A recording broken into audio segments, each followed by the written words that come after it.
Todo un gusto estar el día de hoy y presentarles a mi compañera y amiga, la doctora Claudia Calixto Gutiérrez Hernández. Les quiero platicar un poquito de la trayectoria de Claudia. Claudia es licenciada en Psicología por la Universidad Nacional Autónoma de México, es maestra en Neurobiología por la UNAM y doctora en Psicología también por la UNAM.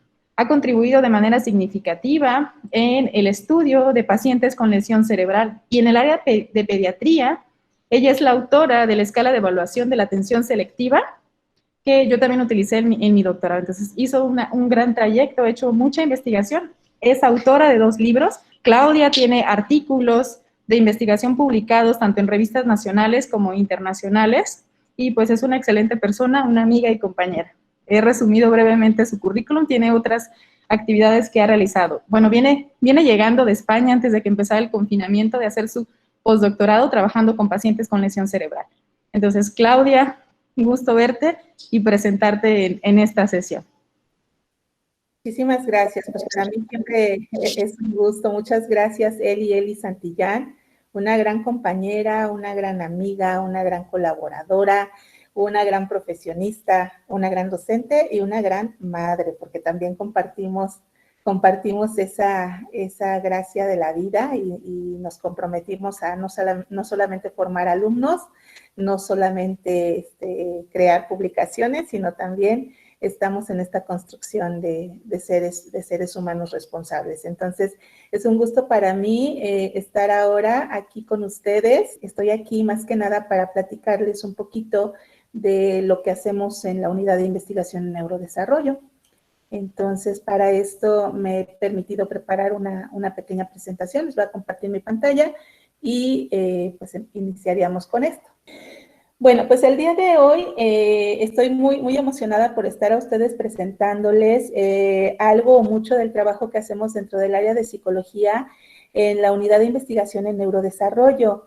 La UNAM es donde tienen este centro, esta unidad de investigación tan bonita, en donde pues lamentablemente ahora nuevamente por cuestiones de la pandemia pues no está abierta de manera presencial. Sin embargo, pues todos los especialistas que participamos en brindar servicios dentro de esta, pues lo estamos haciendo de manera virtual. Entonces, vengo el día de hoy a platicarles un poco acerca de esta noble labor que se realiza en la unidad y pues para los que no conocían este espacio, pues que puedan tener una primera aproximación y los que ya la conozcan, pues que se enamoren aún más de este maravilloso lugar al que tanto la doctora Eli como yo le tenemos gran cariño. Entonces, bueno, sin más, el título de esta ponencia es el papel de la psicóloga y el psicólogo en la unidad de investigación en neurodesarrollo. ¿Okay?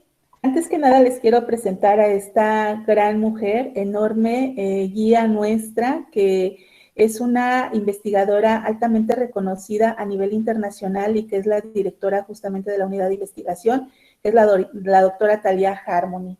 Ella, fíjense que desde hace muchísimos años somos testigos. Ahora me faltó poner una pequeña diapositiva en donde se hable justamente de este festejo que estamos teniendo. Ya son 16 años justamente del funcionamiento de la unidad de investigación en neurodesarrollo. He tenido la fortuna de ser testigo cómo ha sido un proyecto que se ha venido consolidando desde una idea que surge justamente en la mente de nuestra directora, porque, bueno, de inicio nosotros compartíamos un espacio muy pequeñito dentro del Instituto de Neurobiología, un laboratorio muy pequeño, y entonces teníamos que hacer colaboración con otras instituciones para los fines que yo les voy a mencionar en un momento. Teníamos que hacer colaboración con otras instituciones que tenían justamente instalaciones propias para desempeñar muchas de las funciones que ahora están ya desempeñándose en el área de la unidad. Entonces, ella es nuestra cabeza de grupo y una persona súper activa, emérita, etc. Bueno, les voy a empezar a platicar un poquito, pues, cuál es el propósito de esta unidad. Como su nombre bien lo dice, pues, ¿qué estudiamos, evaluamos y atendemos? El neurodesarrollo, justamente, ¿vale? Entonces, bueno, la población que se atiende generalmente dentro de la unidad, fíjense que son bebitos que han cursado con algunos factores de riesgo, particularmente uno que nos interesa mucho para su estudio es la prematurez. Esta idea surge porque les quiero contar que justamente la doctora Harmony, en sus inicios como investigadora, atendía mucho, o su línea de interés era justamente pues aquellos problemas relacionados con las dificultades en el aprendizaje o las dificultades en la conducta. Entonces trabajaba primordialmente con niños en edad escolar. De pronto, cuando ella empieza a hacer estos estudios, se da cuenta de que uno de los factores recurrentes y causantes de las dificultades en el aprendizaje o en la conducta era justamente la prematurez. Es decir, cuando su grupo de psicólogas empezaba a llenar estas historias clínicas, veían que justamente era la prematurez uno de los antecedentes que se marcaban como evidentes a través de las entrevistas que se hacían a los padres.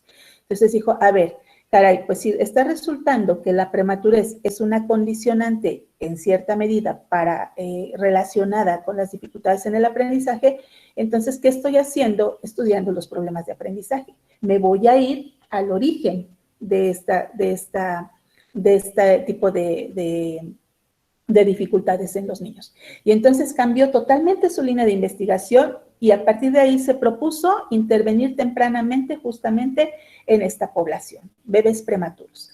Estos bebitos generalmente son remitidos del Hospital del Niño y la Mujer de Querétaro desde que salen de la unidad de cuidados intensivos. Una vez que se han recuperado y se han estabilizado y han pasado algunos de ellos por periodos larguísimos de hospitalización, son remitidos a la unidad para realizarles toda una serie de estudios que nos van a permitir determinar si hay alguna sospecha de daño neurológico. Porque cabe mencionar que justamente estos nenitos, entre más prematuros nazcan, hay una correlación directa entre las probabilidades de que tenga una lesión, ya sea a nivel de sustancia blanca, que es en estas redes axonales, o a nivel de sustancia gris. Entonces, mucha de esta prematurez y de estas lesiones en el cerebro han sido asociadas con eventos tan dramáticos como la parálisis cerebral, por ejemplo. Los niños que tienen una mejor evolución o digamos un pronóstico no tan grave, pues sí se ven afectados efectivamente en cuestiones ya de carácter cognitivo, conductual, ¿sí? Y emocional. Entonces, de ahí la importancia de intervenir tempranamente en estas poblaciones, antes de que este daño o estas secuelas del daño se logren establecer. Entonces, esa es la visión de la unidad. Trabajar con población con factores de riesgo lo más tempranamente posible a fin de atenuar las secuelas que un insulto al sistema nervioso pudieran desencadenar a largo plazo. ¿Vale? Entonces, a grosso modo, ese es el propósito de las líneas de investigación y el objetivo final de la unidad de investigación. ¿Vale? Entonces, es muy importante hacer esta vigilancia y hacer esta detección porque fíjense que justamente durante los 2 primeros años de vida es cuando el sistema nervioso muestra una gran plasticidad, una gran oportunidad de recuperación. ¿Sí? Si nosotros logramos hacer algo durante estos 2 primeros años de vida, muy posiblemente las secuelas que conllevan al daño sean menores. ¿Okay? Entonces, de ahí nuestra importancia. Esta gráfica que les presento es muy clásica en la unidad porque justamente da cuenta de ello, ¿no? Conforme tú intervienes más tempranamente a través de técnicas de neurohabilitación, o en este caso aquí el esquema dice rehabilitación, pero en realidad es neuroterapia, entre más temprano lo hagas, mayor posibilidad de recuperación va a tener el sistema. Cuanto más tardío lo hagas, entonces la capacidad de recuperación será menor. Y esta ventana de tiempo de los 2 primeros años de vida es sumamente importante. Ese es un amigo nuestro muy querido, que fue uno de los primeros en la unidad que empezó a implementar el método por excelencia, que es el método Cattonat de rehabilitación física, de neurohabilitación física, ¿no? Es el doctor Jesús Barrera, quien también ya tiene publicado por ahí un libro hablando acerca de este método, que se basa justamente en la estimulación del menor a través de pues justamente del favorecimiento de patrones motores en los que está involucrado el sistema vestibular. De entrada, obviamente cuando existe un daño o un insulto al sistema nervioso, una de las áreas de desarrollo donde más evidente es la presencia de este daño, pues es justamente en el aspecto motor. De ahí que una de las primeras acciones que se realizaron en la unidad fue buscar una terapia que pudiera minimizar las secuelas a nivel motor en nuestros pequeñitos, ¿vale? Entonces, de entrada, el aspecto motor fue el objetivo principal. Después, bueno, empiezan a implementarse algunas otras estrategias. Lo que sucedió aquí es que una vez que empezamos a tener resultados de los niños que entraban a una terapia física, empezábamos a hacer evaluaciones del desarrollo a través de distintas escalas, en este caso la escala Bailey de desarrollo, que evalúa el desarrollo en 3 grandes áreas, motora, mental y de comportamiento. Obviamente nosotros necesitábamos datos para saber si la terapia física funcionaba o no. Se encontraron datos muy interesantes porque resulta que los niños empezaban a mejorar muchísimo en el aspecto motor, pero ¿qué creen? El aspecto mental se estaba quedando como un poquito rezagado.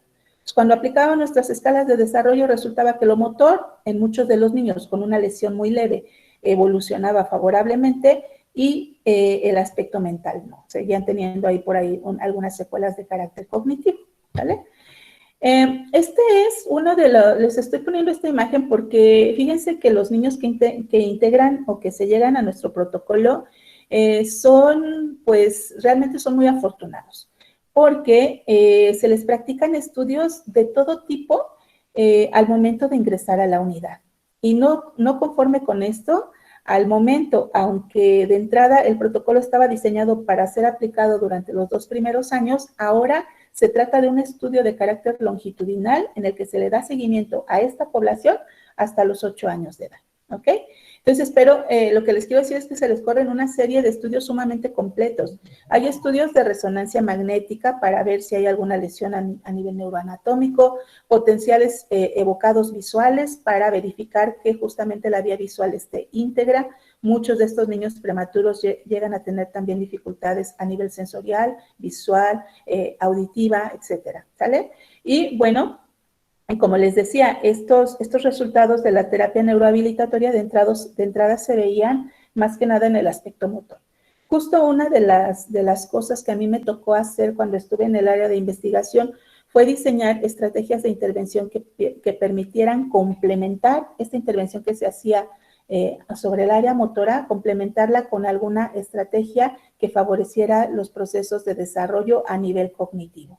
Entonces, de ahí, pues desarrollé un pequeño programita de estimulación para justamente potenciar el desarrollo de la atención durante los primeros meses. Sí, realmente quería aprovechar esta ocasión pues para hacerles la invitación, ¿no? A que en un momento dado, cuando ya tengan esta necesidad de hacer su servicio social o bien sus prácticas profesionales, pues sí nos ven como una opción, ¿sale? Y en esta pirámide también quiero hacer la invitación, no solo a psicólogos, si por ahí tu novio, tu novia, etcétera, es fisioterapeuta o responde a algún otro tipo de perfil, pues también caben dentro de nuestra unidad. La psicóloga encargada de la evaluación infantil, que entra en evaluación del desarrollo, tiene a su cargo la evaluación del desarrollo de los niños desde pequeñitos, desde el 1 año y medio y hasta los 8 años, a través de la aplicación pues de distintas escalas, como les decía. La escala Bailey de desarrollo es una de las más representativas de nuestros protocolos, porque no nada más somos un servicio asistencial, sino también somos un área que genera productos a nivel de investigación. Entonces, es muy importante que nosotros vayamos documentando con evidencia científica los avances y progresos de nuestra población. Y para esto necesitamos mucho, pues, de la psicometría. Entonces, desde pequeñitos se les hacen evaluaciones del neurodesarrollo con la escala Bailey. Después, una vez que avanza la edad, vamos haciendo uso de las escalas de Wechsler para dar un seguimiento también al desarrollo de la inteligencia y de algunos dominios cognitivos. Por ejemplo, de la prueba ENI, también tenemos que hacer algunas evaluaciones con algunas de sus subescalas. Y ahora mismo estamos corriendo un estudio muy bonito acerca del temperamento justamente en población infantil. Entonces, todo esto se hace desde el área de la evaluación del desarrollo, ¿sale? Y está muy vinculada justamente al área de la investigación. De pronto un día yo me preparo para hacer una evaluación de Bailey, que ahorita no lo estamos haciendo presencial, sino adaptamos un cuestionario a reporte paterno para saber cómo va el desarrollo de los niños. Prendo mi cámara, le hablo a la mamá, oiga, le voy a hacer un cuestionario para ver cómo va el desarrollo de su hijo, ¿le puedo llamar por teléfono? Bueno, me dice que sí, ¿no? Entonces me conecto ya con mi formato en mano para hacer la evaluación del neurodesarrollo y resulta que al momento que voy a empezar a ver nombre completo, la mamá, de acuerdo al cuadro y lo que mostraba a través de la cámara, claramente estaba en una situación de depresión, ¿no? De depresión en la que se le veía pues justamente con actitud pues un poco decaída, ¿no? Comportamentalmente se le veía muy, muy abatida, etcétera. Entonces, pues en ese momento, aunque mi propósito era hacer una evaluación del desarrollo infantil, pues tuve que echar mano, ¿por qué no?, de los primeros auxilios psicológicos. Entonces, el hecho de que tú estés en un área no quiere decir que va a ser exclusiva. Te vas a enfrentar a muchos retos en los que vas a tener que echar mano de todas las técnicas y toda la formación que tú hayas tenido durante tu carrera. Entonces, es muy bonita la labor que tenemos, es altamente demandante, sí, porque pues estamos trabajando obviamente con seres humanos, estamos generando datos para la investigación y desde ese sentido también tenemos que ser un tanto rigurosos, pero también tenemos que ser totalmente empáticos porque estamos trabajando con población que está cursando con dificultades a nivel emocional, a nivel familiar y que está aprendiendo a sobrellevar la discapacidad o el factor de riesgo de su pequeño, ¿vale? Tengo desde problemas de onicofagia, control de esfínter, conducta oposicionista desafiantes, como el pan nuestro de cada día, los presuntos trastornos con trastorno por déficit de atención son otra parte importante. Entonces, realmente, imagínense, ¿no? Con toda esta todos estos factores de riesgo que evidentemente van a repercutir en insultos al sistema nervioso, pues evidentemente tenemos dificultades de conducta y de comportamiento muy importantes. Y sobre todo también esto, ¿no, doctora? Que tiene que ver con el tema que nos trae acá, el papel de las psicólogas y los psicólogos, ¿no? De repente vemos este tipo de situaciones neurológicas y únicamente pensamos en el médico o en el neurólogo, ¿no? Y aquí veo que hay una participación muy, muy fuerte de parte de la psicología. Y de repente también mencionarles a los jóvenes, ¿no? El estudiar la licenciatura es únicamente el tronco común. De ahí van a ir derivándose algunas áreas en las cuales se van a especializar ustedes. Lo que hacemos desde el área de psicología es sumamente valioso. Prácticamente todos los artículos que se han reportado científicos nos citan al área de psicología. ¿Por qué? Porque somos los encargados de generar los datos que permiten ver si su terapia está funcionando o no. ¿Cómo lo evaluamos? Pues a través justamente de escalas cognitivas, de baterías neuropsicológicas. Entonces ahí ya rescatas, pues cómo está haciendo su CI, si está funcionando bien en la cuestión de las funciones ejecutivas, cómo está su comportamiento, cómo está su temperamento. Ahorita estoy muy emocionada con ese estudio porque estamos aplicando un cuestionario que nos permite ver, como perfilar un poquito a nuestros pequeñitos, incluso de los más chiquitos de 1 año y medio, 2 años, cómo está haciendo su comportamiento, si tiende a la extroversión, si es como muy sociable, si es un niño temeroso. Entonces, realmente las aportaciones que hacemos son sumamente valiosas. Yo siempre les digo que no tenemos por qué hacernos chiquitos ante un médico o ante un neurólogo, porque mientras se entienda que el trabajo es interdisciplinario, nosotros tenemos mucho por aportar. Entonces, siéntanse seguros de su formación, comprométanse, infórmense y prepárense para que tengan justamente esta posibilidad de debatir y de entrar en cualquier grupo de discusión integrado por médicos y clínicos. ¿Vale? Como estudiante, ¿qué puedo hacer? Tal vez todavía no conozco todas estas pruebas o todo lo que conocen. Chicos, se pueden acercar para hacer una tesis. Nosotros les hablamos del área de la psicología que más nos apasiona, que son las neurociencias, pero ustedes se pueden acercar a la unidad de neurodesarrollo con el compromiso de hacer una tesis. ¿Qué se requiere para hacer una tesis en la unidad? Pues buscar, tener las ganas, trabajar duro, decimos, y pues quererse vincular, ¿no? Ver los espacios y que puedan acercarse de esta manera y aprender. De verdad que la riqueza que yo encontré en la unidad de neurodesarrollo es esta interdisciplinaridad que a mí me da claridad de hasta dónde puedo llegar yo como psicólogo y cuál es mi papel y cuál es el papel de los otros especialistas. No me queda más que agradecerles a ambas por su participación en esta 15ª jornada académica cultural de la Universidad de Londres de la carrera de Psicología. Y es un honor tenerles por aquí y ojalá podamos seguir haciendo más pláticas de este tipo y que se vayan empapando y que no le tengan miedo a la investigación. No le tengan miedo a las neurociencias, que son maravillosas y creo que se está aportando muchísimo y con mujeres como ustedes, pues bueno, es dejar en alto el nombre de la psicología y de las psicólogas para seguir aportando a nuestra humanidad. Muchísimas gracias. Gracias.